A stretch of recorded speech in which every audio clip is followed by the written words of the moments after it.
Undiagnosed infections can be deadly.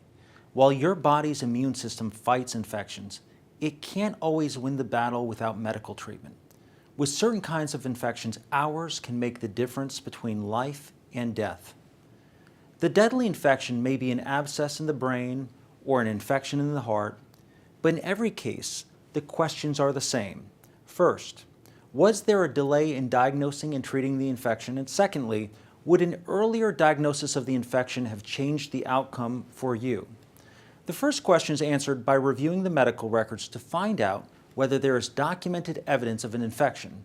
The blood results, imaging studies such as a CT scan or MRI, or the nurses or progress notes showing deterioration in the mental and physical condition of the patient. There are usually a number of warning signs of infection in the medical records. The blood work can show whether an infection exists and whether the infection is bacterial or viral. And a blood culture can show whether harmful bacteria have entered the bloodstream. A spinal tap can show whether deadly bacteria are in the cerebral spinal fluid. And imaging studies like a CAT scan or an MRI can show whether there are signs of the infection in vital body organs. The goal is to pinpoint exactly when the doctor should have diagnosed the infection. Once you have that answer, the second question is whether earlier treatment of the infection would have resulted in a better outcome for you. In most cases, the treatment for the infection is antibiotics given intravenously in a hospital. High-dose antibiotics that are given by IV can make a big difference in the outcome. In some cases, such as a couple of hours of IV antibiotics, can make all the difference. You always want to check to make sure the patient was being treated by the appropriate doctor. Infectious disease doctors are experts at treating infections, and with deadly infections, your primary care physician should refer you to an infectious disease expert.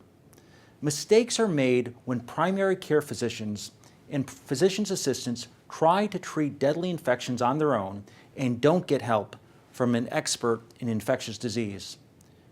There's one final tip. No one knows your loved one more than you. If you sense something's just not right with your spouse or child, make sure your doctor knows about it.